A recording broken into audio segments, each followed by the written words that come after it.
যে সমাজে ইসলাম থাকে না, যে রাষ্ট্রে ইসলাম থাকে না, যে দেশে ইসলাম থাকে না, সেই দেশের শান্তি তো দূরের কথা, শান্তি আসার প্রশ্নই আসে না। যুবক ভাইরা ঠিক কিনা?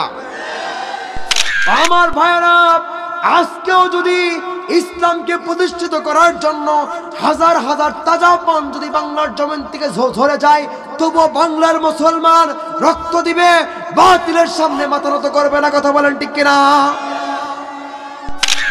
আমার ভাইরা, আমার বন্ধুগণ, সেই জন্য এমন একটা কিতাবের কথা আপনাদের সামনে আমি বলতে এসেছি। আল্লাহ রাব্বুল আলামিন বলেছেন, বান্দারে এই কিতাবের মধ্যে ভুল তো দূরের কথা, বিন্দু পরিমাণের কোনো সন্দেহ মাত্র নাই। চিৎকার করে বলেন সুবহানাল্লাহ। আমার ভাইরা, আমার বন্ধুগণ, এই কোরআন শোনার কিছু আদব রয়েছে। রব্বুল আলামিন বলেছেন, বান্দারে এই কোরআন শোনার কি আদব, রব্বুল আলামিন চমৎকার করে কোরআনুল কারীমের মধ্যে বলে দিয়েছেন, ওয়াইযা কুরিয়াল কুরআনু ফাসতামিউ লাহু ওয়া আনসিতু লাআল্লাকুম তুরহামুন। আল্লাহ তাআলা বলেছেন, বান্দারে এই কোরআন যখন শুনবা তোমাদের দুইটা জিনিসকে ফলো করতে হবে। জোরে বলেন কয়টা? দুইটা জিনিসকে তোমরা খেয়াল রাখবা, দুইটা আদব তোমাদেরকে অনুসরণ করতে হবে। এক নাম্বার, কোরআন যখন শুনবা চাতক পাখির ন্যায় এই কোরআন শুনতে হবে। দুই নাম্বার, মনোযোগ সহকারে শুনতে হবে। আমার ভাইয়েরা, মনোযোগ সহকারে শুনবেন, আর কোনো নড়াচড়া করা যাবে না। আল্লাহ তাআলা তাদের কথাই বললেন। আল্লাহ পাক রব্বুল আলামিন বলছেন, ওয়াইদা কুরিয়াল কুরআন ফাসতামিউ লাহু ওয়া আনসিতু লাআল্লাকুম তুরহামুন। যারা এই দুইটি কাজ যারা করতে পারবে, আদবের সাথে যারা কোরআন শুনবে, যারা কোরআন শোনার সময় ওঠা বসা করা যাবে না, চুপ করে যারা বসে থেকে কোরআন শুনবে, আল্লাহ পাক বললেন লাআল্লাকুম তুরহামুন, ওই সমস্ত বান্দাদের উপরে আমি আল্লাহর সমস্ত রহমতগুলো বর্ষিত হতে থাকে। আমার ভাইয়েরা, কোরআন শোনার ফজিলত আছে না নাই? আছে না নাই? শুধু কি তাই নাকি? রব্বুল আলামিন বলছেন, উলাইকাল্লাযীনা হাদাহুমুল্লাহ, এই কোরআন শুনলে শুধুমাত্র রহমতই নাজিল হয় না। যারা এই কোরআন শুনবে, যারা কোরআন শুনবে, আল্লাহ তাআলা বললেন উলাইকাল্লাযীনা হাদাহুমুল্লাহ, ওই সমস্ত বান্দাদের হেদায়েতের রাস্তাগুলো সহজ হয়ে যায়। তাহলে কোরআন আমাদের হেদায়েতের জন্য এই পৃথিবীতে এসেছে। কথা বলেন ঠিক কিনা? এই কোরআন, আপনি ব্যবসা করেন, ব্যবসার একটা উদ্দেশ্য আছে না নাই? আপনার উদ্দেশ্য লাভ করতে হবে। কিভাবে ব্যবসা করলে লাভজনক লাভ করা যায় ব্যবসা থেকে? চাকরি করতে যান, অবশ্যই উদ্দেশ্য হচ্ছে আপনার ওখান থেকে কিছু ইনকাম আসবে। কথা বলেন ঠিক কিনা? আমার ভাইয়েরা, কোরআন কেন আসলো এই পৃথিবীতে? আল্লাহ পাক রব্বুল আলামিন সে কথা চমৎকার করে রব্বুল আলামিন বলছেন, আলিফ লাম রা কিতাবুন আনজালনাহু ইলাইকা লিতুখরিজান নাসা মিনায-যুলুমাতি ইলান-নূর। আল্লাহ তাআলা বললেন, কিতাবুন আনজালনাহু ইলাইকা লিতুখরিজান নাস। রব্বুল আলামিন বললেন, বান্দারে লিতুখরিজান নাস, রব্বুল আলামিন জানালেন, ও বান্দা, এই কোরআন এই পৃথিবীতে আসার একটা উদ্দেশ্য, সেটা হচ্ছে অন্ধকার থেকে মানুষগুলোকে আলোর দিকে আনার জন্য আল্লাহ রব্বুল আলামিন এই পৃথিবীর জমিনে কোরআন অবতীর্ণ করেছেন। আমার ভাইয়েরা, আমার বন্ধুগণ, এখানে আল্লাহ তাআলা চমৎকার করে আয়াতের মধ্যে আল্লাহ রাব্বুল আলামিন বললেন, মিনাজ-যুলুমাতি ইলান-নূর, অন্ধকার যুগ থেকে মানুষগুলোকে আলোর পথে এনেছে। কিসের পথে? খারাপ মানুষগুলোকে ভালো বানানোর জন্য এই কোরআন এসেছে। কথা বলেন ঠিক কিনা? চাঁদা যারা নেয়, চাঁদাবাজির সাথে যারা জড়িত আছে, তাদেরকে ভালো বানানোর জন্য কোরআন এসেছে। এই কোরআন এসেছে চুরি করলে হাত কেটে দিয়ে গোটা পৃথিবীর মানুষদেরকে সতর্ক করার জন্য, খবরদার বান্দা চুরি করা যাবে না। এই কোরআন এসেছে যারা জেনা করে, এই জেনাখোরদেরকে হুঁশিয়ার করার জন্য আন্তর্জাতিকভাবে মেম্বার অফ দ্য পার্লামেন্টে আইন চালু করে ওই চোরকে, ওই জেনাখোরকে হত্যা করে ফাঁসি দিয়ে এই কোরআন এসেছে গোটা পৃথিবীর মানুষদেরকে অ্যানাউন্স করতে। ও পৃথিবীর মানুষেরা, এই কোরআন দিয়ে দেশ করলে কোনো জেনাখোর খুঁজে পাওয়া যাবে না, মদখোর খুঁজে পাওয়া যাবে না। কথা বলেন ঠিক কিনা? এই কোরআন দিয়ে দেশ পরিচালিত যদি হয়, কোনো দুর্নীতিবাজ টেন্ডারবাজ খুঁজে পাওয়া যাবে না। এই কোরআন দিয়ে দেশ পরিচালনা হলে ওই দেশে শুধু শান্তি আর শান্তির বাতাস বইতে থাকবে। আজকে আমরা শান্তি পাবো কোথায়? গোটা পৃথিবীর মানুষগুলো শান্তি খোঁজে কি খোঁজে না? আমার ভাইয়েরা, বিগত 16 বছর যারা জালেমেরা বাংলাদেশ জমিনে জুলুম করেছিল, হাজার হাজার মানুষদেরকে বিনা অপরাধে ফাঁসির কাস্টে যারা ঝুলিয়েছিল, তারাও কিন্তু শান্তির আশা করে। ফেরাউন তার প্রায় 1000 বছর ফেরাউন এই জমিনে ছিল, থাকার পরে কিন্তু ফেরাউন সে জুলুম করার পরেও কিন্তু শান্তি চাইছে। কথা বলেন ঠিক কিনা? আজকে আমরাও মুসলমান শান্তি চাই কি চাই না? কিন্তু আমার ভাইয়েরা, শান্তি কি এমনি আসবে? শান্তি কি এমনি আসবে? শান্তি কেমনি আসবে? একটা এক্সাম্পল দিলে আপনারা বুঝতে পারবেন আমার ভাইয়েরা। আমরা শান্তির বলি আজকে মানুষকে শোনাই, কিন্তু এই শান্তি কেমনে আসবে একটা এক্সাম্পল আপনাদেরকে দিচ্ছি। সেটা হলো আমার ভাইয়েরা, একটা দোকানদারের কর্মচারীর নাম ছিল ইসলাম। কি নাম? ইসলাম। আপনারা সকলে একটু মনোযোগ সহকারে শুনবেন। এবং দোকানদারের মেয়ের নাম ছিল শান্তি। কি ছিল? জোরে কোন? শান্তি। এখন ওই দোকানের যে কর্মচার, তার নাম ইসলাম। একদিন ইসলাম একদিন কাজ করতে করতে তার কোন কাজটি যেন ভুল হয়ে গেল। যাওয়ার পরে দোকানদার তার কর্মচারী ইসলামকে মেরে রক্তাক্ত করে দিল। দেওয়ার পরে দোকানদারের কর্মচারী ইসলাম বলল, আপনি আমাকে মেরে রক্তাক্ত করে দিয়েছেন, আপনার দোকানে আমার আর থাকা সম্ভব না। আমার ভাইয়েরা, এদিকে দোকানদারের কর্মচারী যখন চলে গিয়েছে, এদিকে ওই দোকানদারের কর্মচারী ইসলাম আর দোকানদারের মেয়ে শান্তি, দুইজনের মধ্যে প্রেমের সম্পর্ক। জোরে কোন কিসের সম্পর্ক? ও যুবকেরা,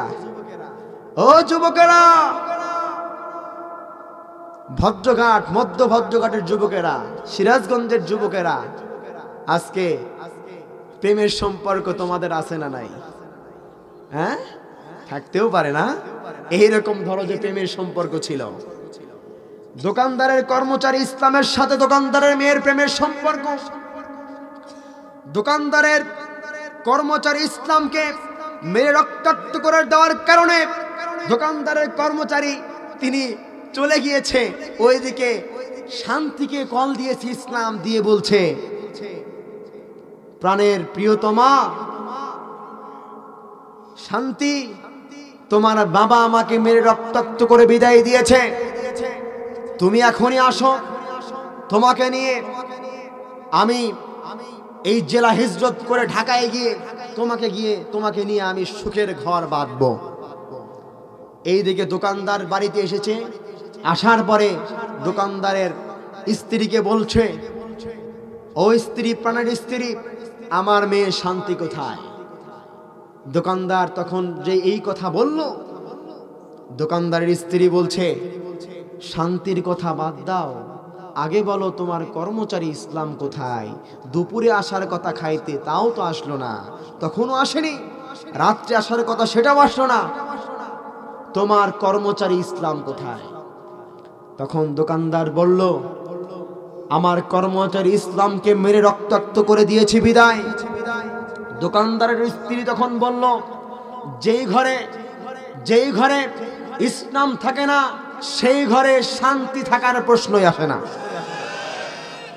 আমি আজকে এই কথার সাথে মিলিয়ে বলতে চাই, যে সমাজে ইসলাম থাকে না, যে রাষ্ট্রে ইসলাম থাকে না, যে দেশে ইসলাম থাকে না, সেই দেশে শান্তি তো দূরের কথা, শান্তি আসার প্রশ্নই আসে না। যুবক ভাইরা, ঠিক কিনা? সেই জন্য শান্তি পেতে হলে ইসলামকে প্রতিষ্ঠিত করতে হবে। কথা বলেন ঠিক কিনা আমার ভাইয়েরা? এই জন্য ইসলাম প্রতিষ্ঠিত করতে আমরা চাই তো আমরা। আজকে অনেক জালেমেরা বলছে ইসলামী কোন দল ক্ষমতায় আসা যাবে না, আসলে নাকি মেয়েদেরকে তারা উস্কানি দিচ্ছে। ইসলামী কোন দল যদি ক্ষমতায় আসে, মেয়েরা খবরদার, সাবধান হয়ে যাও, তোমাদেরকে বেপরোয়াভাবে তোমাদেরকে চলতে দেওয়া হবে না। সব সময় জোর আর জুলুম করে বোরকার মধ্যে তোমাদেরকে আটকায় রাখবে।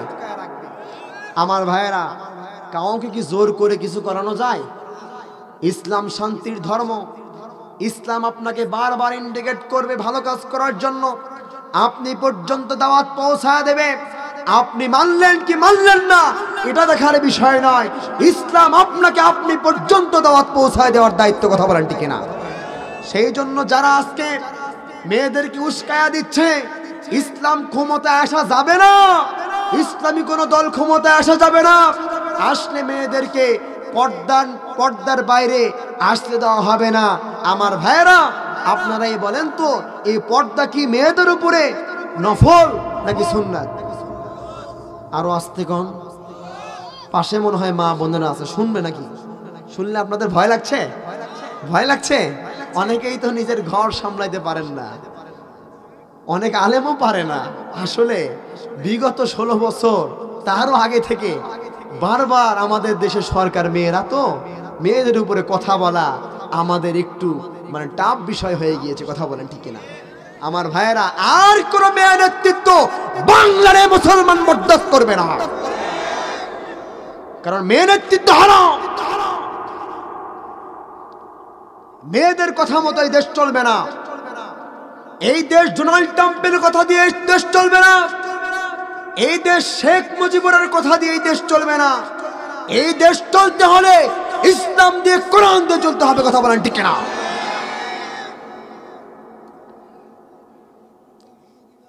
আমার ভাইয়েরা, সেই জন্য আপনাদের সামনে আমি এই দিন কায়েমের আন্দোলন সম্পর্কে আমি কিছু কথা বলবো। শেষ পর্যন্ত আপনারা থাকবেন তো?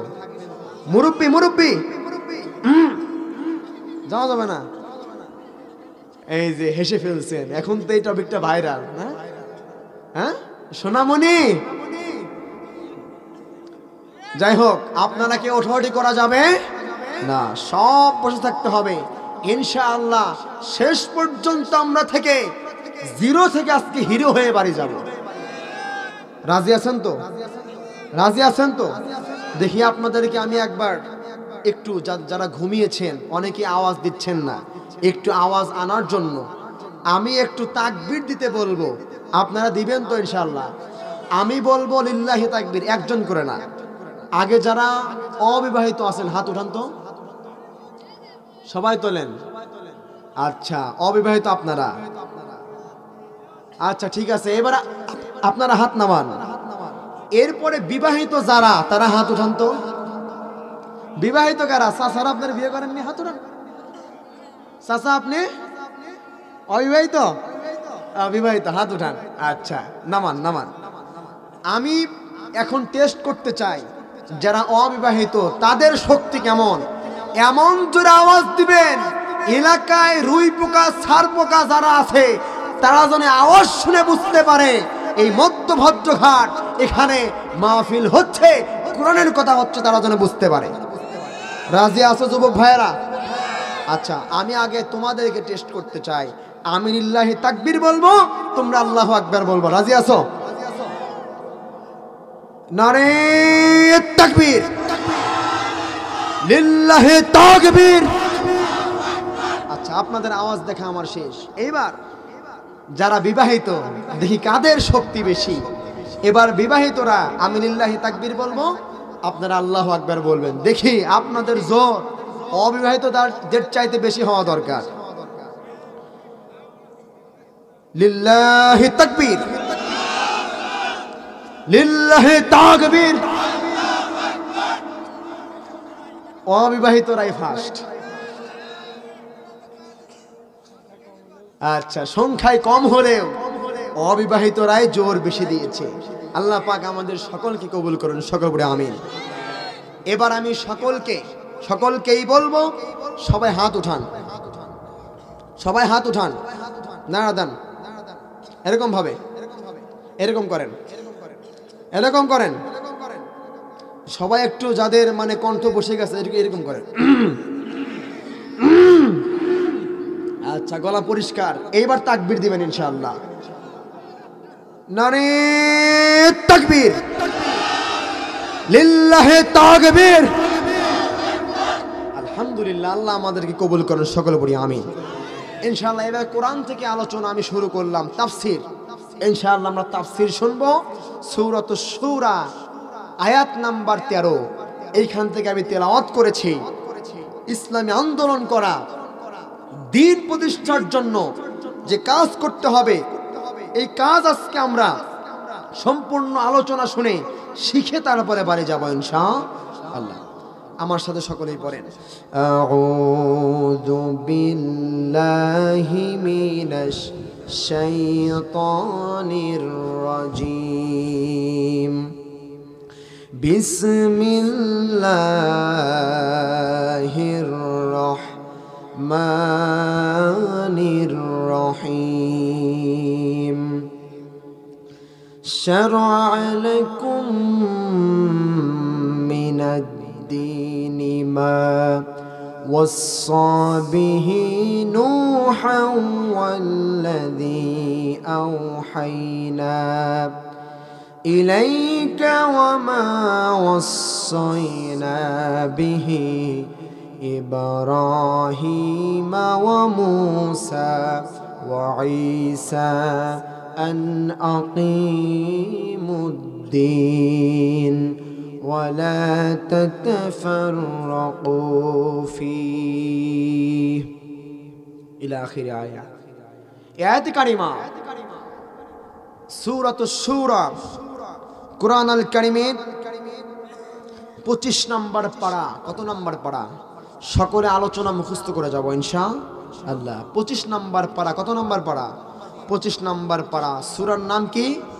সূরাতুশ শূরা। আবার মনে করেন না সিরাজগঞ্জে মানুষ তরকারির শূরা, সেটা মনে করেন না। সূরার নাম কি? সূরাতুশ শূরা। আয়াত নাম্বার এই সূরার 13 নম্বর আয়াত কারিমা আপনাদের সামনে আমি তেলাওয়াত করেছি। আয়াতের অর্থ হচ্ছে আন আকিমুদ্দিন ওয়ালা তাতাফাররাকু ফি, তোমরা আল্লাহর জমিনে আল্লাহর দ্বীন কায়েম করো এবং পরস্পর বিচ্ছিন্ন হয়ে যেও। কথাকার মোল্লার নাকি আল্লাহ? আল্লাহর কথা। আল্লাহ বলছেন। আমার ভাইয়েরা, আমার বন্ধুগণ, আল্লাহ রাব্বুল আলামিন বললেন আন আকিমুদ্দিন। রব্বুল আলামিন চমৎকার করে বলছেন, ও গোলামেরা, দিন শব্দ আল্লাহ পাক এখানে ব্যবহার করেছেন। এই দিন কোন দিন? এই দিন হচ্ছে ইসলামী শাসন ব্যবস্থা কায়েম করার দিন। এই দিন শব্দের অর্থ হচ্ছে সংবিধান। জোরে বলেন কি? আমার ভাইয়ের, আমার বন্ধুগণ, কুরআন আল কারীমে অসংখ্য সূরাতে, অসংখ্য আয়াতে কারিমায় দিন শব্দ আছে। আমার ভাইয়েরা, দিন শব্দের অসংখ্য অর্থ আছে। আল্লাহ রাব্বুল আলামিন দিন শব্দের অর্থ দিয়েছেন ধর্ম। জোরে বলেন কি? দিন শব্দের অর্থ ধর্ম, দিন শব্দের অর্থ কিয়ামত, দিন শব্দের অর্থ আদর্শ, দিন শব্দের অর্থ রাজনীতি, দিন শব্দের অর্থ সমাজনীতি, দিন শব্দের অর্থ সংস্কৃতি, দিন শব্দের অর্থ যুদ্ধনীতি, দিন শব্দের অর্থ জীবন নীতি, দিন শব্দের অর্থ আইন কানুন, সর্বশেষ যেটা দিন শব্দের অর্থ সংবিধান। আল্লাহু আকবার বলেন। আমার ভাইয়েরা, আমার বন্ধুগণ, আমরা বুঝলাম দিন শব্দের অর্থ ধর্ম। এই কথা রব্বুল আলামিন কোথায় বলেছেন? আল্লাহ রব্বুল আলামিন সূরাতুল বাকারার 256 নম্বর আয়াতে রব্বুল আলামিন চমৎকার করে বলছেন, লা ইকরাহা ফিদ্দীন। আল্লাহ রব্বুল আলামিন জানিয়েছেন, বান্দারে, তোমরা দিনের ব্যাপারে তোমরা কেউ জোর জবরদস্তি করো না। কথাকার আমার ভাইয়েরা আজকে জোর জবরদস্তি আছে না নাই? আছে না নাই? আল্লাহ তাআলা বললেন সূরা কাফিরুনের মধ্যে, লাকুম দীনুকুম ওয়ালিয়া দীন, তোমার দিন তোমার, আমার দিন আমার। আমার ভাইয়েরা আজকে দেখা যায় এই বাংলার জমিনে সংখ্যালঘু যারা আছে তাদের নাম কি? হিন্দু। আমার ভাইয়েরা বিগত সময়ে দীর্ঘ 16 বছরে বাংলার এই জমিন থেকে অসংখ্য আলেমদেরকে ফাঁসির কাস্টে ঝুলিয়ে গুলি করে তারা হত্যা করে দিয়েছে। কথা বলেন ঠিক কিনা? বিন্দু পরিমাণের কোনো টু শব্দ পর্যন্ত ওই ভারতের হিন্দুস্তান থেকে এই মুসলমানদের পক্ষে, আলেমদের পক্ষে ভারত কোনো কথা বলে নাই। কথা বলেন ঠিক কিনা? আজকে আমার ভাইয়েরা যখনই এই বাংলার জমিনে ইসলাম কায়েমের অর্থে মুসলমানরা যখন কাজ করছে, ইসকন নামের একটা জঙ্গি সংগঠন, যেই সংগঠনের কর্মীরা আমার একজন ভাই সাইফুল ইসলাম ভাই, অ্যাডভোকেট সাইফুল ইসলাম, তাকে এই বাংলার জমিন থেকে কুপিয়ে এই জঙ্গি সংগঠন, হিন্দুদের জঙ্গি সংগঠন তাকে কুপিয়ে হত্যা করেছে। কথা বলেন ঠিক কিনা? আমার ভাইয়ের, আমার বন্ধুগণ, হত্যা করার পরে এই জঙ্গি সংগঠন ইসকনের বাংলাদেশের যিনি প্রধান, তাকে এই বাংলার জমিনের পুলিশ বাহিনী তাকে গ্রেফতার করা হলো। করার পরে ওই রকম ভারত, হিন্দুস্তান থেকে হিন্দুরা তারা মুসলমানদের উপর নির্যাতন শুরু করেছে। কথা বলেন ঠিক কিনা? আমার ভারতের মুসলমান ভাইদের উপরে নির্যাতন স্টিমরোলার চালিয়েছে। কথা বলেন ঠিক কিনা? আমরাও তো করতে পারি। আমরা বলি তোমরা যদি ভারতের জমিনে আমার মুসলমান ভাইদের উপর নির্যাতন করো, আমার দেশে তোমাদের হিন্দু সংখ্যালঘুরা আছে, আমরা কিন্তু ভুলে যাব না তারা আমাদের ভাই। তোমরা আমাদের ভাইয়ের গায়ে আঘাত করবে, আমরা মুসলমানেরা বিন্দু পরিমাণে বরদাস্ত করব না। আমার ভাইয়েরা, আমার বন্ধুগণ, ওই জালেমেরা 16 বছর ক্ষমতায় থেকেছে, হাজার হাজার আলেমদেরকে হত্যা করেছে নির্মমভাবে।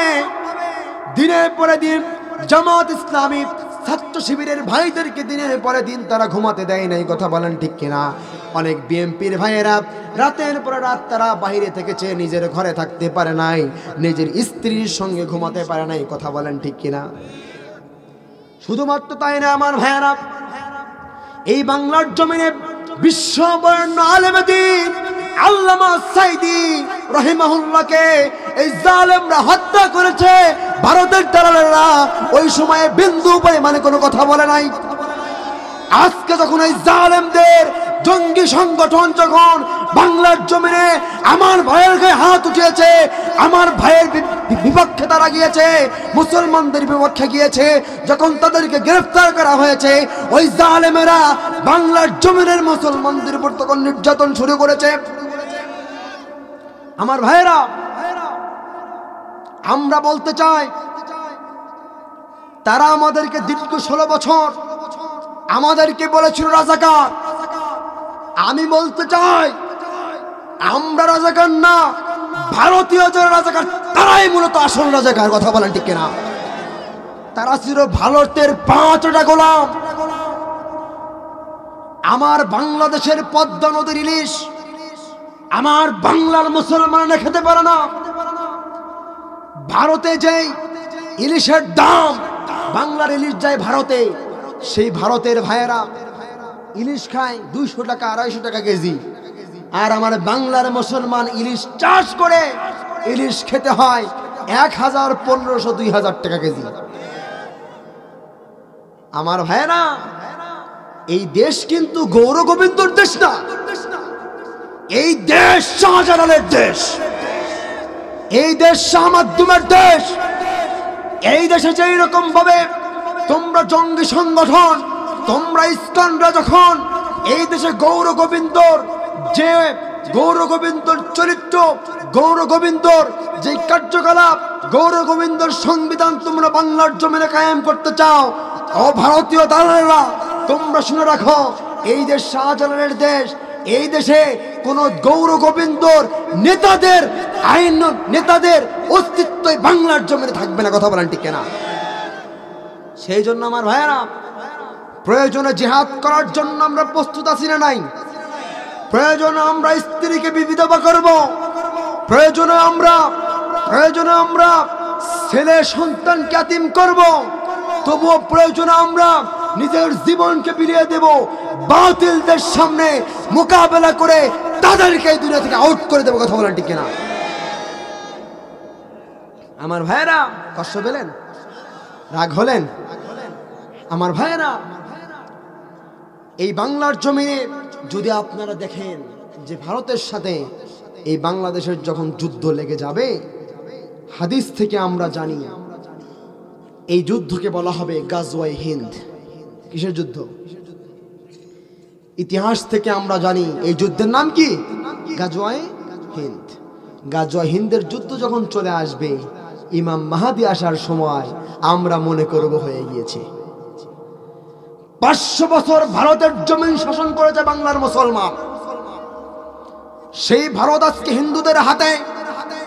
তোমরা যখন যা মনে করছো তোমরা তাই করছো। এই বাংলার মুসলমানেরা তোমাদের মন্দির পূজা তোমরা পূজা করেছো, তোমরা লক্ষ্মী পূজা করেছো, দুর্গা পূজা করেছো। আমার বাংলার মাদ্রাসার ছাত্ররা তোমাদের মন্দির গির্জা পাহারা দিয়েছে। আর তোমরা ভারতের জমিনে আমাদের বাবরি মসজিদকে তোমরা ভেঙে রাম মন্দিরে রূপান্তরিত করেছো। আমরা দেই তোমাদের মন্দির পাহারা, আর তোমরা ভারতের জমিনে আমার মুসলমানদের ভাইদের উপরে তোমরা গুলি চালাও। এটা কোন ধরনের কথা? যদি তোমরা এরকম করো, আমার বাংলার মুসলমানরা কিন্তু সতর্ক। আমার বাংলার মুসলমানরা সেই বিগত 15-16 বছর আগের মুসলমান নাই।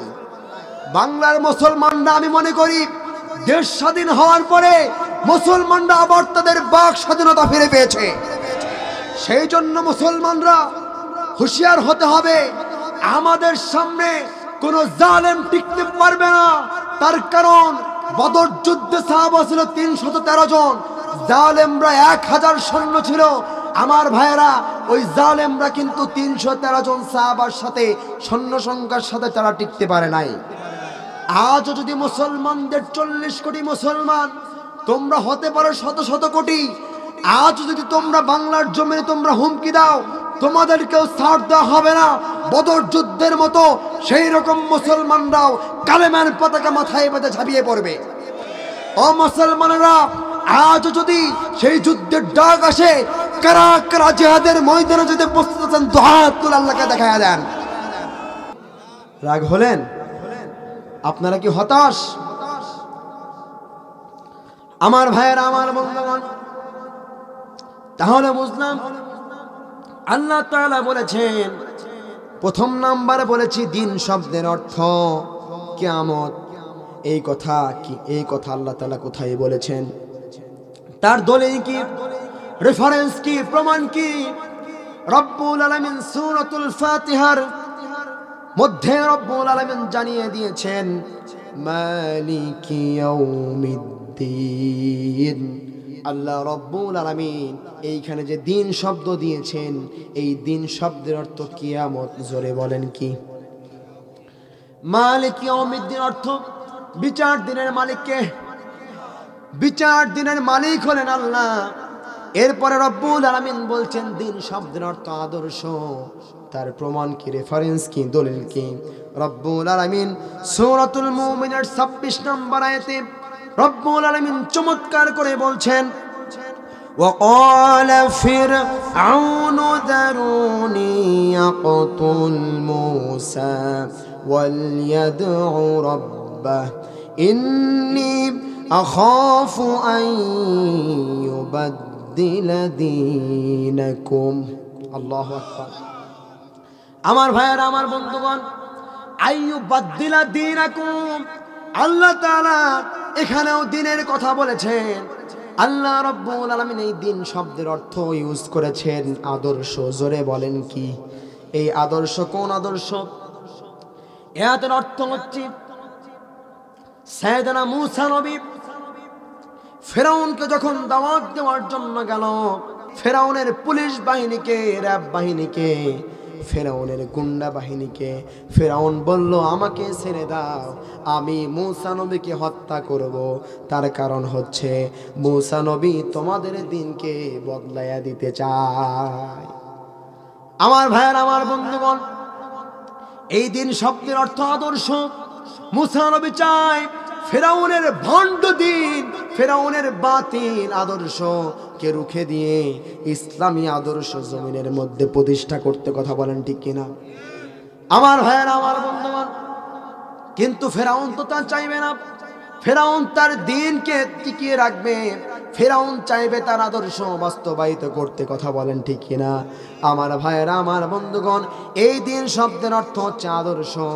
আল্লাহ তাআলা তারপরে বলেছেন দিন শব্দের অর্থ সংবিধান। জোরে বলেন কি? দিন শব্দের অর্থ সংবিধান। আল্লাহ তাআলা একথা কোথায় বললেন? এর দলিল কি? এর প্রমাণ কি? এর রেফারেন্স কি? আল্লাহ তাআলা সূরাতুল মাইদা এর 3 নম্বর আয়াতে রব্বুল আলামিন চমৎকার করে বলছেন, আল ইয়াউমা আকমালতু লাকুম দীনাকুম ওয়া আতমামতু আলাইকুম নি'মাতি ওয়া রাদিতু লাকুমুল ইসলাম দীনা। আল্লাহ রাব্বুল আলামিন বললেন, বান্দারে, আল ইয়াউমা আকমালতু লাকুম দীনাকুম ওয়া আতমামতু আলাইকুম নি'মাতি ওয়া রাদিতু লাকুমুল ইসলাম দীনা। আমি রব্বুল আলামিন আজ থেকে তোমাদের মধ্যে দিনকে পরিপূর্ণ করে দিলাম। সুবহানাল্লাহ। এই দিন শব্দের অর্থ সংবিধান। কি? এই দিন শব্দের অর্থ কোরআন। কোরআন শব্দের আরেকটি অর্থ সংবিধান। কি?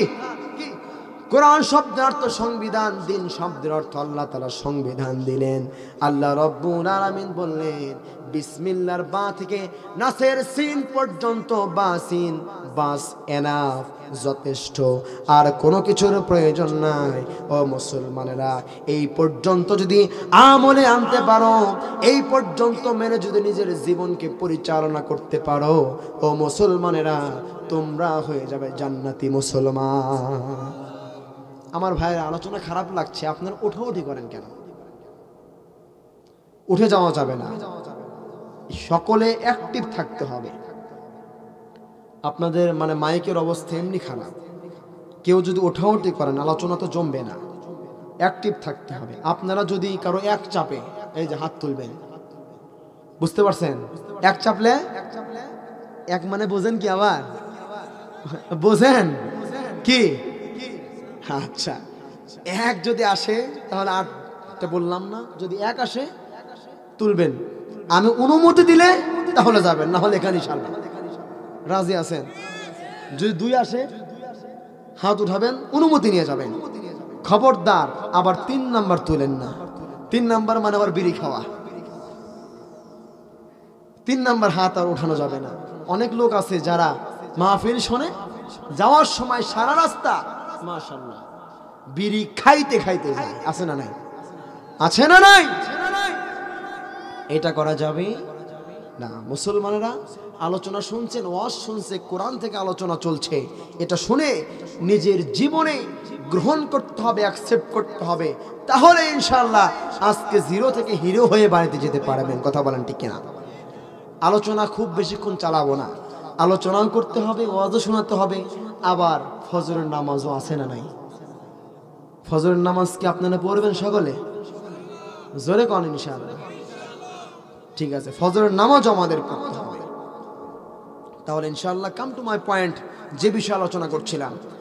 আল্লাহ রাব্বুল আলামিন সূরাতুল মাইদার 3 নম্বর আয়াতে রব্বুল আলামিন সুন্দর করে বলছেন, আল ইয়াউমা আকমালতু লাকুম দীনাকুম ওয়া আতমামতু আলাইকুম নি'মাতি ওয়া রাদিতু লাকুমুল ইসলাম দীনা। আল্লাহ তাআলা বলছেন, বান্দারে, আমি আজ থেকে তোমাদের মধ্যে দ্বীনকে পরিপূর্ণ করে দিয়েছি, ইসলামকে পরিপূর্ণ করে দিয়েছি। সুতরাং বান্দারা, এই দ্বীন ইসলাম, এই দ্বীনের শব্দের অর্থ হচ্ছে সংবিধান। ও মুসলমানেরা, কোরআন, এই দ্বীন সংবিধান চালাতে হবে কি দিয়া? জোরে বলেন কি দিয়া? এই কোরআন দিয়ে যদি সংবিধান চালাতে পারেন, তাহলে আল্লাহ তাআলার এই আয়াত এই জমিনে বাস্তবায়িত হয়ে যাবে। সুবহানাল্লাহ পড়েন। আমার ভাইয়েরা, আমার বন্ধুগণ, আল্লাহ তাআলা সে কথা বলছেন সূরাতুস সাফফাতের 10 নম্বর আয়াতে।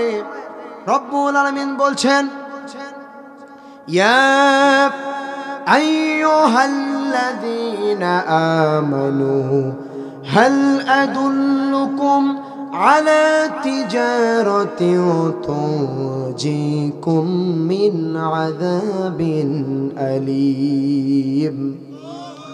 আল্লাহ রাব্বুল আলামিন জানালেন, বান্দারে, ইয়া আইয়ুহাল্লাযীনা আমানু, ওহে যারা ঈমান এনেছো, হাল আদুল্লুকুম আলা তিজারাত তুনজিকুম মিন আযাবিন আলীম। ও বান্দারা, তোমাদেরকে কি আমি এমন একটা আমলের কথা বলবো না, এমন একটা কাজের কথা কি আমি আল্লাহ রাব্বুল আলামিন তোমাদেরকে বলবো না, যে কাজ করলেও আমার বান্দারা তোমরা অল্পতেই নাজাত পেয়ে যাবে? মানে তোমরা এপারে যদি মরে যাও, ওই পারে জান্নাত পেয়ে যাবে। আমার ভাইয়ের, আমার বন্ধুগণ, সে কাজগুলো কি কি কাজ করতে হবে? রব্বুল আলামিন পড়ায়তে রব্বুল আলামিন বলে দিয়েছেন, তুমিনুনা বিল্লাহি ওয়া রাসূলিহি ওয়া তুজাহিদুনা ফি সাবিলিল্লাহ ওয়া তুজাহিদুনা ফি সাবিলিল্লাহি বিআমওয়ালিকুম ওয়া আনফুসিকুম যালিকুম খায়রুল লাকুম ইন কুনতুম তা'লামুন। আল্লাহ রাব্বুল আলামিন বললেন, বান্দারে, সে আমলগুলো কি, যে কাজ করলে তোমরা জান্নাতে প্রবেশ করতে পারবে? আল্লাহ রাব্বুল আলামিন বলছেন, তুমিনুনা বিল্লাহি ওয়া রাসূলিহি। রব্বুল আলামিন বললেন, প্রথম নাম্বার হচ্ছে আমি আল্লাহর প্রতি ঈমান আনতে হবে, 2 নাম্বার আমার রাসূলকে মানতে হবে, 3 নম্বরে ওয়াতুজাহিদুনা ফি সাবিলিল্লাহ, নিজের জান এবং মাল দিয়ে আল্লাহর এই জমিনে দ্বীন প্রতিষ্ঠার আন্দোলন করতে হবে। আমার ভাইয়েরা, আমার বন্ধুগণ, জান এবং মাল দিয়ে দ্বীন প্রতিষ্ঠা করতে হবে। আজকে আমার ভাইয়েরা, জান এবং মালের কথা আমরা কোথায় বলবো? এই সময়ে যদি ইসলামিক এই মাহফিলে যদি এখন একটা গুলির আওয়াজ হয়, একটা বোমের আওয়াজ যদি হয়ে যায়, আজকে বক্তা পাওয়া যাবে, কোনো মুসল্লি, কোনো শ্রোতা সামনে পাওয়া যাবে না। যাবে যারা ইমানদার তারা থাকবে, যারা পাক্কা ইমানদার না তারা বুলেটের সামনে যেতে পারবে না। কথা বলেন ঠিক কিনা? কিন্তু যারা পাক্কা ইমানদার, যারা পাক্কা মুত্তাকি, যারা পাক্কা মুসলমান, তারা বুলেট দেখে ভয় পায় না। বাতিলের সামনে তারা বুককে তারা পেতে দিবে। তোমরা গুলি করো, কিন্তু তোমাদের সামনে মাথা নত করব না। আমার ভাইয়েরা, খেয়াল করেন নাই 2024-এর যে বিজয় গণ অভ্যুত্থান হয়েছিল, আপনারা সকলেই জানেন, রংপুরের সেই শহীদ আবু সাইদ ভাই, যে আবু সাইদকে তারা পাখির মতো গুলি করেছিল, আমার আবু সাইদ ভাই, তিনি তার বুককে পেতে দিয়েছিল, তোমরা গুলি করো। কিন্তু জালেম এক পুলিশ তাকে গুলি করেছে। তিনি যখন সাহস নিয়ে দাঁড়িয়েছে, একটা গুলি যখন তার পেটে লেগেছে, লাগার পরে তিনি চিন্তা করেছেন, না, এত সহজে আমাকে পড়া যাবে না। তিনি আবারও উঠে দাঁড়িয়েছে, আবারও পুলিশ তাকে গুলি করেছে, আবারও উঠে দাঁড়িয়েছে, পুলিশ আবারও তাকে গুলি করেছে। এই রংপুরের আবু সাইদের এই নির্মম পরিহাস, নির্মম ভাবে আবু সাইদ ভাইকে গুলি করে হত্যা করার কারণে হাজার হাজার লক্ষ লক্ষ তরুণ এবং যুবকেরা এই বাংলার জমিনে সাহস পেয়েছে আমার ভাইকে তোমরা হত্যা করেছো। আমাদের প্রথম দাবি ছিল এই জমিনে আমরা যারা শিক্ষিত সমাজ আছি, লেখাপড়া করার পরে আমাদের চাকরি পাওয়া যায় না, কোঠা আন্দোলন ছিল। কথা বলেন ঠিক কিনা? রংপুরে আবু সাইদ ভাইকে যখন হত্যা করা হলো, তখন সকল ছাত্র ভাইয়েরা মাঠে নেমে তারা প্রতিবাদ করলো। তারা বলছে আন্দোলনের দফা 5টা 10টা 9টা থাকবে না, আন্দোলনের দফা হচ্ছে একটি, এই জালেম স্বৈরাচারকে এই বাংলার জমিন থেকে আমরা আউট করতে চাই। আমার ভাইয়েরা, সকল ছাত্র সমাজ যখন এগিয়ে এসেছে, জালেমেরা বাংলার জমিনে জায়গা পায়নি। আমাদের সেই কোরআনের পাখি আল্লামা সাঈদী রাহিমাহুল্লাহ তিনি বলেছিলেন, আমাকে যদি এই পৃথিবী থেকে তোমরা বিদায় করে দেওয়ার ষড়যন্ত্র করো, আমাকে যদি তোমরা ফাঁসের কাষ্ঠ যদি তোমরা ঝুলাও, আমাকে যদি তোমরা ইঞ্জেকশন পুশ করে বিদায় করো, 1 বছর যাবে না তোমরা জালেমেরা বাংলার জমিন থেকে তোমরা আউট হয়ে যাবে। আল্লামা সাঈদীর সেই কথা এত সুন্দরভাবে আল্লাহ পাক কবুল করে নিয়েছেন। 1 বছর যাওয়া লাগেনি, 6 মাসের মাথায় এই বাংলার জমিন থেকে তাদের বিদায় নিতে হয়েছে। আমার ভাইয়েরা, আল্লামা সাঈদী বলেছিলেন, তোমরা যারা আমাদেরকে মৌলবাদী বলো, আমাকে যারা মৌলবাদী বলে, তারা হচ্ছে আগাবাদী। কিবাদী? আগাবাদী। তোমরা আগাই থাকো। 16 কোটি মুসলমান আছে গোড়ায়। 16 কোটি মুসলমান যখন গোড়া ধরে নাড়া দিবে, তোমরা মামু বাড়ি দিল্লিতে গিয়ে পড়বা। আল্লামা সাঈদীর কথা কার্যকর হয়েছে কিনা? আল্লামা সাঈদী বলেছিল, সময় একদিন আসবে, ও জালেমেরা, ইঁদুরের গর্ত পাবি না তোরা পালাবার জন্যে। আল্লামা সাঈদীর সেই কথাটি আজকে একদম কার্যকর হয়ে গিয়েছে। কথা বলেন ঠিক কিনা? আমার ভাইয়েরা, আল্লাহর ওলিদের কথা সবসময় সত্যি হয়। আল্লাহর ওলি আল্লামা সাঈদী যে রাজাকার ছিল, ধর্ষণকারী ছিল, এ কথা কি আপনাদের বিশ্বাস হয়? ও বাংলার মুসলমানেরা, একজন পাগল বিশ্বাস করবে না আল্লামা সাঈদী ধর্ষণকারী হতে পারে, অথচ তাকে মিথ্যা মামলা দিয়ে দিনের পরে দিন তাকে জালেমের কারাগার আয়না ঘরে রাখা হয়েছে। কথা বলেন ঠিক কিনা? আমরা বলবো একটি কথা, আল্লামা সাঈদী মরে নাই। আল্লামা সাঈদী এখনো মানুষের মনে মনে এখনো জীবিত আছে। কথা বলেন ঠিক কিনা? আল্লামা সাঈদী শহীদ হয়েছে। কি হয়েছে? আল্লামা সাঈদী তুমি মরনি, শহীদ হয়েছ তুমি এটাই জানি। ঠিক কিনা বলে? আমার সাথে বলতে পারবেন না?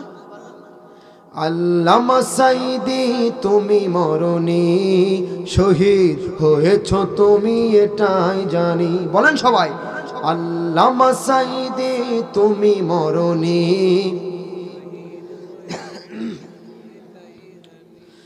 কারাগারে কাটালে 13টি বছর, বাকি বাতিল কেঁপেছে তোমায় দেখে থরথর। কারাগারে কাটালে 13টি বছর, বাতিল কেঁপেছে তোমায় দেখে থরথর। তুমি যে ছিলে মোদের নয়নমণি, শহীদ হয়েছ তুমি এটাই জানি। আল্লামা সাঈদী তুমি মরনি, শহীদ হয়েছ তুমি এটাই জানি। কথা বলেন ঠিক কিনা? আমার ভাইয়ের, আমার বন্ধুগণ, কাম টু মাই পয়েন্ট। তাহলে আমরা বুঝলাম, আমরা জানি আল্লাহর এই জমিনে সবচাইতে বড় কথা হচ্ছে, সবচাইতে যেগুলো ফরজ আমাদেরকে মানতে হবে, সবচেয়ে বড় ফরজ হচ্ছে আল্লাহর এই জমিনে আল্লাহর দ্বীন কায়েমের আন্দোলন করা। যারা আল্লাহর এই জমিনে আল্লাহর দ্বীন কায়েমের আন্দোলন করবে, যারা মুসলমান, যারা মুত্তাকি, তারা আল্লাহর জমিনে আল্লাহর দ্বীন কায়েমের আন্দোলন করবে। কথা বলেন ঠিক কিনা? যারা কাফের তারা তাগুতের পক্ষে আন্দোলন করবে। আমার ভাইয়েরা, আমার বন্ধুগণ, আল্লাহ রাব্বুল আলামিন সে কথা কুরআনুল কারীমের ভিতরে চমৎকার করে যারা ঈমান এনেছে তারা আল্লাহর পথে লড়াই করবে। কার পথে? আমরা সকলে ঈমানদার কিনা? আপনাদের আওয়াজ নাই কেন? আপনারা কি ভয় পাচ্ছেন, কষ্ট পাচ্ছেন, হতাশ হচ্ছেন? আল্লাহ তাআলা বলেছেন মুসলমানেরা ওয়ালা তাহিনু ওয়ালা তাহজানু ওয়া আনতুমুল আ'লাউনা ইন কুনতুম মুমিনিন। ও মুসলমানেরা, ও মুমিনেরা, ভয় পাওয়ার কারণ নাই, হতাশা হওয়ার কোনো কারণ নাই। আমি আল্লাহ রাব্বুল আলামিন মুমিনদের সাথে আছি। কথা বলেন ঠিক কিনা? মুমিনদের জন্য কোনো ব্যক্তির প্রয়োজন নাই, মুমিনদের জন্য আল্লাহই যথেষ্ট। কথা বলেন ঠিক কিনা? আমার ভাইয়েরা, আমার বন্ধুগণ, সেই জন্য রব্বুল আলামিন বলছেন বান্দারে যারা ঈমান আনবে তারা আমি আল্লাহর পক্ষে লড়াই করবে, আর যারা কুফরি করবে তারা তাগুতের পক্ষে লড়াই করবে। তার প্রমাণ কি, রেফারেন্স কি? রব্বুল আলামিন চমৎকার করে বলছেন আল্লাযীনা আমানু ইউকাতিলুনা ফি সাবিলিল্লাহ ওয়াল্লাযীনা কাফারু ইউকাতিলুনা ফি সাবিলিত তাগুত। আল্লাহ রাব্বুল আলামিন জানালেন বান্দারে যারা ঈমান আনবে, যারা আল্লাহকে ভয় করবে, আল্লাহর উপরে যারা ঈমান আনবে, যারা সাক্ষ্য দিবে আল্লাহ আমার রব, কোন বাতিলের সামনে তারা মাথা নত করবে না, তারা আল্লাহর এই জমিনে আল্লাহর দ্বীন কায়েমের আন্দোলন করবে। কথা বলেন ঠিক কিনা? মুসলমানরা দ্বীন কায়েমের আন্দোলন করবে। বাতিলের রক্তচক্ষুকে মুসলমানরা ভয় পায় না। আমার ভাইয়েরা, আমার বন্ধুগণ, এই বাংলার জমিনে আমরা মুসলমানেরা আমরা মিষ্টি খাওয়া সুন্নত আমরা সকলে জানি এবং মানি, ঠিক কিনা বলেন? বিভিন্ন মাহফিলে যাই, অনেকেই বলে হুজুর খাওয়া দাওয়া তো করলে খাওয়ার পরে একটু মিষ্টিটা একটু মুখ করেন, মিষ্টিটা একটু খান। দাওয়াত খাওয়া সুন্নত, এটা আমরা সকলেই জানি।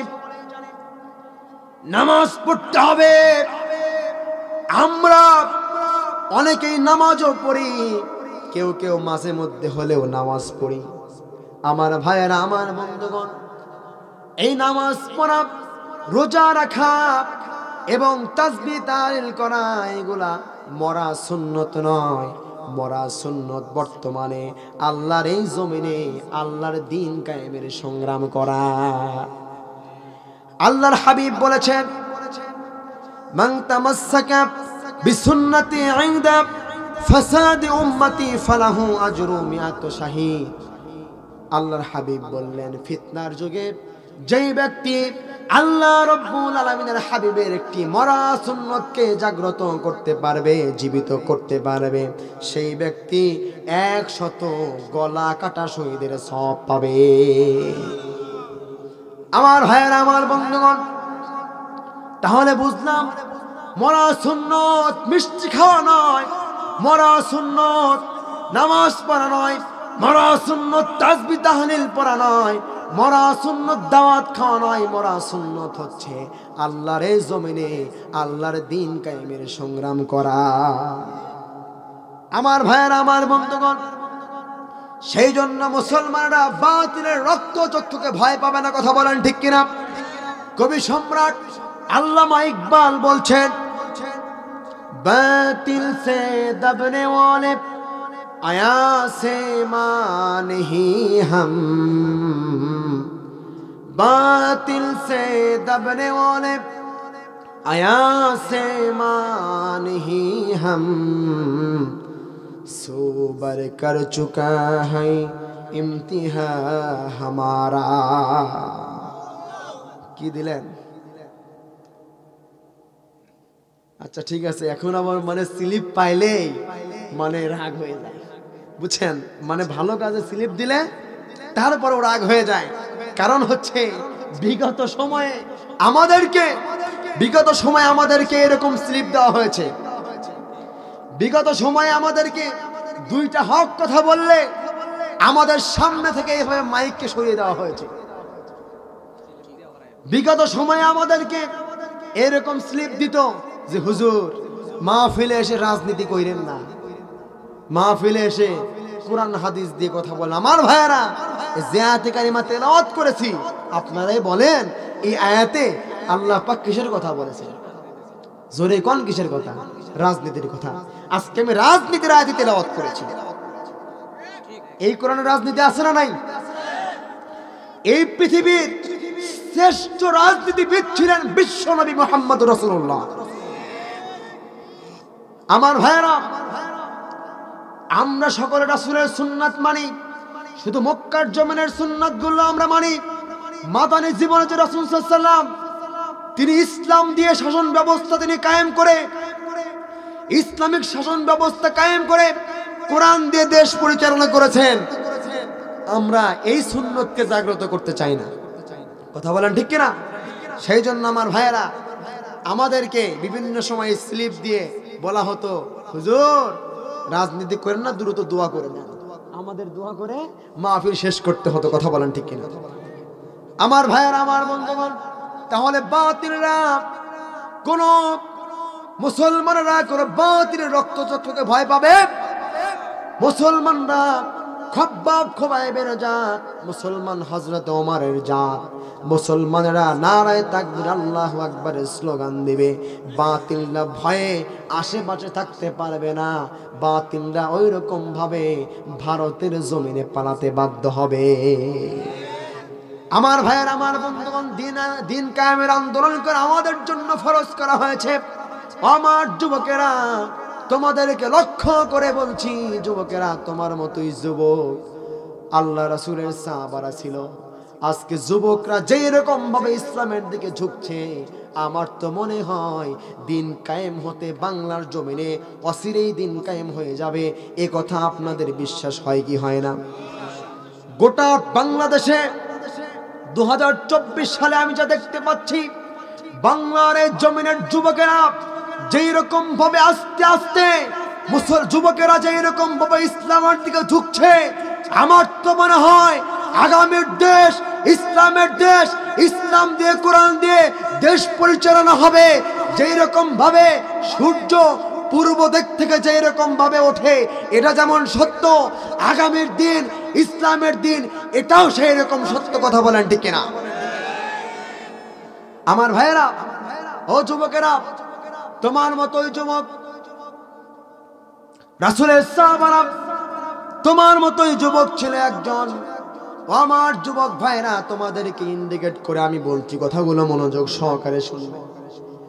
তোমার মতোই যুবক রাসূলের সাহাবা ছিল একজন সাহাবা, তার নাম ছিল আব্দুল উজ্জা।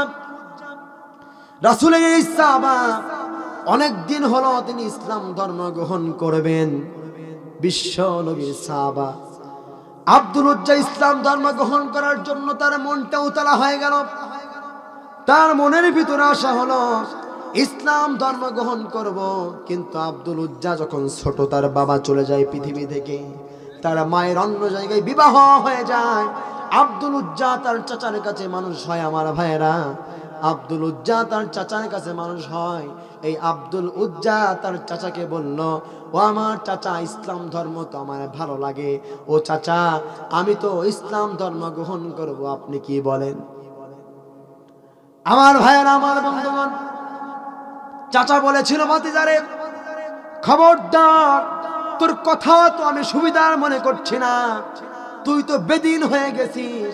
ভাতিজা, যা বলেছিস একবার আর জীবনে যেন তোমার মুখ দিয়ে এইরকম কথা যেন আমি না শুনি। আব্দুল উজ্জা ইসলাম ধর্ম গ্রহণ করল। চাচার মুখের কথা শুনে আব্দুল উজ্জা ইসলাম ধর্ম গ্রহণ করার পরে চাচার সামনে এসে বলছে, ও আমার চাচা, আমি তো ইসলাম ধর্ম গ্রহণ করেছি। ও আমার চাচা, ইসলাম ধর্ম গ্রহণ করেছি, এখন আপনি আমাকে কি করবেন? চাচা বলছে, ভাতিজারে, তুমি ইসলাম ধর্ম গ্রহণ করেছ, তুমি বিশাল বড় ভুল করেছ। তোমার বাবা যে সম্পত্তি তোমাকে দিয়ে গিয়েছিল, এই সম্পত্তি থেকে আমি তোমাকে ত্যায্য করলাম। ও ভাতিজা, এই সম্পত্তি আজ থেকে আর তোমার না, এইগুলো আমি তোমার থেকে ছিনায় নিলাম। নাউজুবিল্লাহ বলে আমার ভাইয়ের, আমার বন্ধুগণ, শুধুমাত্র তাই নয়, ইসলাম কবুল করার কারণে আব্দুল উজ্জাকে তার চাচা যখন তার থেকে সম্পত্তিগুলো ছিনায় নিল, আব্দুল উজ্জা তখন বলছে, ও আমার চাচা, আমি ইসলাম ধর্ম গ্রহণ করেছি, আপনি আমাকে আর কি করবেন? চাচা তখন বলছে, ভাতিজারে, তোকে আমি মেরে রক্তাক্ত করে দিব। আব্দুল উজ্জার চাচা তাকে মারলেন, মেরে রক্তাক্ত করে দিলেন। তারপরে চাচা বলছে, ভাতিজারে, তোকে শুধু মেরেই রক্তাক্ত করে দিব না, ও ভাতিজা, তুই যে পোশাক পরিধান করে আসিস, যেই গেঞ্জি বা যেই শার্ট বা যেই পাঞ্জাবি তুমি পরেছো, আর যে লুঙ্গি তুমি পরেছো, এটাও তো আমার টাকায় কেনা ভাতিজা, ইসলাম গ্রহণ করেছিস, এইগুলো এখনই খুলে আমাকে তুই জমা দে। তোর একটা কিছুই তোকে আমি দিব না, তোর শরীর থেকে পোশাকগুলো আমি খুলে নেব। আমার ভাইয়েরা, কি করুণ কাহিনী! তার শরীর থেকে পোশাকগুলো খুলে নেওয়া হলো আব্দুল উজ্জার। নেওয়ার পরে চাচা থেকে ঘাড় ধাক্কা দিয়ে বাড়ি থেকে বের করে দিল। আব্দুল উজ্জা বললেন, ও আমার চাচা, আমার বাবা মারা যাওয়ার পরে আপনি আমাকে লালন পালন করেছেন, আপনি কেমনে পারলেন আমার মতো একজন এতিম বাচ্চাকে, একজন এতিম মানুষকে আপনি ঘাড় ধাক্কা দিয়ে বের করে দিলেন? ও আমার চাচা, ইসলাম ধর্ম গ্রহণ করার কারণে আপনি আমাকে ত্যায্য করলেন, সব সম্পত্তি নিয়ে নিলেন। ও আমার চাচা, শুধুমাত্র সম্পত্তি কেন, ইসলাম ধর্ম গ্রহণ করার জন্য যদি আপনি আমাকে এই পৃথিবী থেকেও বিদায় করে দেন, ও আমার চাচা, এরপরও আপনাকে আমি কিছু বলবো না, হাসি মুখে আমি এই পৃথিবী থেকে বিদায় হয়ে যাব, তবুও ইসলাম ধর্ম আমি ছাড়তে পারবো না। ও যুবকেরা, তোমার মতো একজন যুবক আব্দুল উজ্জার কথা বলছি তোমাদেরকে। আব্দুল উজ্জাকে তার চাচা ঘাড় ধাক্কা দিয়ে বের করে দিল। আব্দুল উজ্জা চলে গেল। তার লজ্জাস্থান ঢাকার মতো কোনো পোশাক নাই, সব তার চাচা খুলে নিয়েছে। আব্দুল উজ্জা তখন চলে গেল তার মায়ের কাছে। তার মায়ের যেখানে বিয়ে হয়েছে, তার মা ইসলাম ধর্মের মানুষ ছিলেন, তিনি ইসলাম ধর্ম গ্রহণ করেছিলেন। তার মায়ের কাছে গিয়ে বলছে, আমার মা, দেখেন আমার কি অবস্থা, লজ্জাস্থান ঢাকার মতো একটা পোশাক আমার নাই মা। ইসলাম ধর্ম গ্রহণ করার কারণে আমার চাচা মুশরিক, আমাকে ঘর থেকে বের করে দিয়েছে, সব সম্পত্তিগুলো আমার চাচা আমার থেকে নিয়ে নিয়েছে, আমাকে মেরে রক্তাক্ত করে দিয়েছে। ও মা, আমার লজ্জাস্থানটা ঢাকার জন্য একটা পোশাক কি আপনার কাছে হবে নাকি মা? আমার ভাইয়েরা, দিনের কান লাগান, অ্যাটেনশন প্লিজ, দিনের কান লাগিয়ে কথাগুলো শুনতে হবে। আপনার মতো একজন যুবকের কথা আপনাদেরকে বলছি। আব্দুল উজ্জাকে যখন উলঙ্গ করে তার চাচা বের করে দিল, তার মায়ের কাছে দুঃখ প্রকাশ করে বললেন, মা, একটা জামা কি তোমার কাছে হবে? তার মা বললেন, ও বাবা, তুমি তো জানো তোমার বাবা মারা যাওয়ার পরে একজন গরিব মানুষের সাথে আমার বিবাহ হয়েছে, আমার ঘরে তো তেমন কিছু নাই, তুমি তারপরও একটু দাঁড়াও। তার মা দুইটা ঘর খুঁজে খুঁজে একটা কম্বল পেলেন, এনে তার ছেলের হাতে ধরিয়ে দিলেন, বললেন, বাবারে, একটা কম্বল আমার কাছে ছিল, এই কম্বলটা তোমাকে দিলাম, এইটা দ্বারা তুমি তোমার লজ্জাস্থানটা ঢেকে নাও। আমার ভাইয়েরা, আমার বন্ধুগণ, বিশ্বনবীর সাহাবা আব্দুল উজ্জা তার মায়ের দেয়া কম্বলটা দিয়ে দুই টুকরা করলেন, করে এক টুকরা দিয়ে লজ্জাস্থান ঢাকলেন, আর এক টুকরা কম্বল দিয়ে আব্দুল উজ্জা তার শরীরটা ঢাকলেন। ঢেকে আমার ভাইয়েরা রওনা হলেন বিশ্ব নবীর দরবারে। আব্দুল উজ্জা তার মাকে বলছে, ও মা, আমার দায়িত্ব ছিল তোমাকে দেখাশোনা করা, কিন্তু পারলাম না। তার মাও ইসলাম ধর্ম মানুষ ছিলেন, পাক্কা ইমানদার ছিলেন। বলছেন, ও বাবা, আমাকে তোমার দেখার দরকার নাই, তুমি চলে যাও বিশ্ব নবীর কাছে, আমাকে দেখার জন্য আল্লাহ যথেষ্ট। সুবহানাল্লাহ। আমার ভাইয়েরা, আমার বন্ধুগণ, আব্দুল উজ্জা চলে গেল বিশ্ব নবীর দরবারে। যাওয়ার সময় এক সাহাবার সাথে দেখা হয়ে গেল। সাহাবা বলছে, ও যুবক, তুমি কে, কোথা থেকে এসেছো? সাহাবাকে আব্দুল উজ্জা বলছে, ও সাহাবা, আমি অনেক দূর থেকে এসেছি, ইসলাম ধর্ম গ্রহণ করেছি। ইসলাম ধর্ম গ্রহণ করার কারণে আমার চাচা আমাকে ত্যায্য পুত্র করে দিয়েছে, সবকিছু ছিনায়া নিয়েছে। একটা কাপড় শুধুমাত্র আমাকে দেয়নি, আমার মায়ের থেকে পোশাকটা নিয়ে আমি শুধুমাত্র লজ্জাস্থানটা ঢেকে আমি বিশ্ব নবীর সাথে দেখা করতে চাই। আমার ভাইয়েরা, আমার বন্ধুগণ, আব্দুল উজ্জা সাহাবাকে বলা মাত্র সাহাবা বলল, আব্দুল উজ্জারে একটু দাঁড়াও, চলো তোমাকে রাসূলের সামনে তোমাকে নিয়ে যাচ্ছি। রাসূলের সামনে আব্দুল উজ্জা চলে গেল, গিয়ে তার জীবন কাহিনী শোনালো।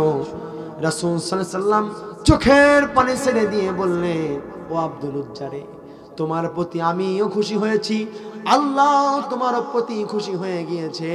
ও আব্দুল উজ্জা, তোমার নাম আর আব্দুল উজ্জা থাকলো না, আমি রাসূল তোমার নাম চেঞ্জ করে দিয়ে, আমি আব্দুল উজ্জা চেঞ্জ করে দিয়ে আমি রাসূল তোমার নাম দিয়ে দিলাম আব্দুল্লাহ। আমার ভাইয়ের, আমার বন্ধুগণ, বিশ্বনবীর সাহাবা রাসূলুল্লাহ সাল্লাল্লাহু আলাইহি সাল্লামকে নাম দিয়ে দিল আব্দুল্লাহ। দেওয়ার পরে বিশ্বনবীর সব ভাইয়েরা আব্দুল উজ্জা জোরে জোরে কোরআন তেলাওয়াত করে, এমন জোরে জোরে কোরআন তেলাওয়াত করে আব্দুল উজ্জা। তাহাজ্জুদের সময় আব্দুল উজ্জা ওঠে, ওঠার পরে আমার ভাইয়েরা আব্দুল উজ্জা তাহাজ্জুদে উঠে সাহাবায়ে কেরাম সকলে এসে বিচার দিলেন, ইয়া রাসূলুল্লাহ, ইয়া হাবিবাল্লাহ, হুজুর আপনার সাহাবা আব্দুল্লাহ এত জোরে জোরে গভীর রাতে কোরআন তেলাওয়াত করে, আমরা সকল সাহাবারা আমরা ঘুমাতে পারি না। আব্দুল উজ্জা এত জোরে তেলাওয়াত করে, তার তেলাওয়াতের আওয়াজে আমরা ঘুমাতে পারি না। ইয়া রাসূলুল্লাহ, আপনি আব্দুল উজ্জাকে একটু বলবেন আব্দুল উজ্জা যেন একটু আস্তে আস্তে কোরআন তেলাওয়াত করে। আমার ভাইয়েরা, আমার বন্ধুগণ, বিশ্বনবী বললেন, আমার প্রাণের সাহাবা আব্দুল উজ্জা ইসলামের জন্য যা করেছে, আব্দুল উজ্জা তার সন্তান সম্পদ হারিয়েছে, আব্দুল উজ্জা তার সব কিছু হারিয়েছে, আব্দুল উজ্জা ইসলাম ধর্ম গ্রহণ করেছে। আব্দুল উজ্জার মনে তো অনেক ব্যথা। তোমরা আব্দুল উজ্জার ব্যাপারে, এ ব্যাপারে আর কোনো তোমরা আমার কাছে কোনো বিচার দিবা না। আমি আজ থেকে আব্দুল উজ্জাকে অনুমতি দিয়ে দিলাম, আব্দুল উজ্জা যখন পারবে, সময় পাবে, তখনই জোরে জোরে কোরআন তেলাওয়াত করবে। আব্দুল উজ্জাকে যেন তোমরা কোরআন তেলাওয়াতে আর বাধা দাও না। আমার ভাইয়েরা, সেই রকম একটি ঘটনা আমার ভাইয়েরা সাতক্ষীরার জমিনে ঘটেছিল। সাতক্ষীরা কলরয় থানাতে একজন গরিব মানুষ আল্লামা সাইদির নামে, যখন আল্লামা সাইদির বিচার যখন তারা কার্যকর করলো, আল্লামা সাইদির বিচারের রায় যখন চালু হয়ে গেল, আমার ভাইয়েরা গোটা পৃথিবীর, গোটা বাংলাদেশের মুসলিম তারা কিন্তু আল্লামা সাইদির ফাঁসির রায় বাতিল করার জন্য মিছিল করেছে। করছে কিনা? একজন আল্লামার জন্য একদিনে প্রায় 2 শতাধিক যুবক আল্লামা সাইদির জন্য জীবন দিয়েছে। কথা বলেন ঠিক কিনা? এমন একজন আল্লামা আমরা হারিয়েছি, যিনি 50টি বছর বাংলার জমিনে তাফসীর পেশ করেছেন। কথা বলেন ঠিক কিনা? যিনি মক্কা শরীফে কাবার ভিতরে যিনি ঢোকার পারমিশন পেয়েছিলেন।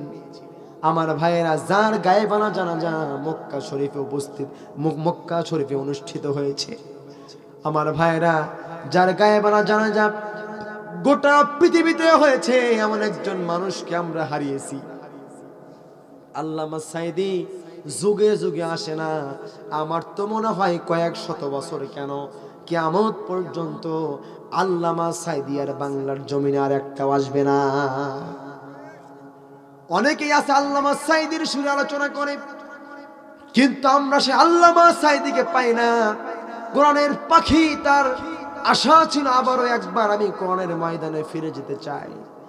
আল্লামা সাঈদীর সে আশাটা আল্লাহ রাব্বুল আলামিন যদিও কবুল করেন নাই, কিন্তু আল্লামা সাঈদী আরেকটি আশা করেছিলেন, আল্লাহর জমিনে আল্লাহর দ্বীন কায়েম করতে হবে।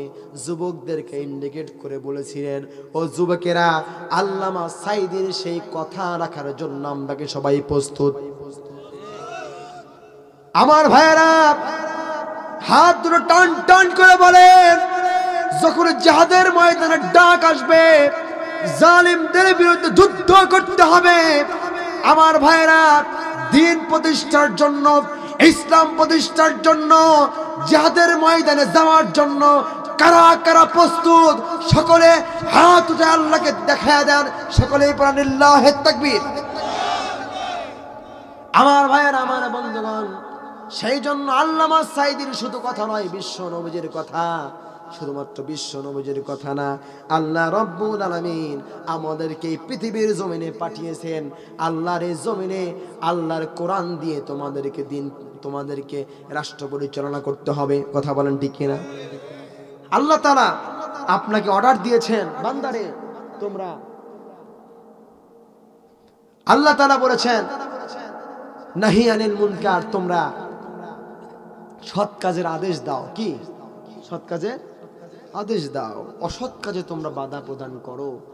এখন আমার ভাইয়েরা, আদেশ আর হচ্ছে অনুগ্রহ কি এক জিনিস? এক জিনিস।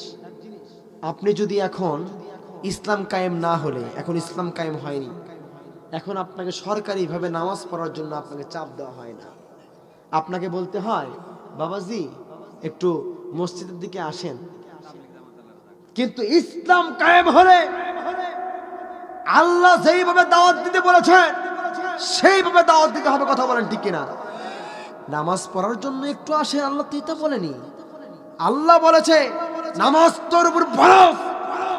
আদেশ মানে কি? হুকুম, অর্ডার। এই নামাজের সময় হয়েছে, মসজিদে আসো। এটা কি? এটা কি? এটা হুকুম, আদেশ। আমরা আজকে আদেশ করি না, আমরা করতে পারি কি, ভাই একটু মসজিদে কি আসবেন, নামাজটা একটু পড়বেন, এইভাবে বলি না? এটা তো আল্লাহর দাওয়াত দেওয়ার সিস্টেম।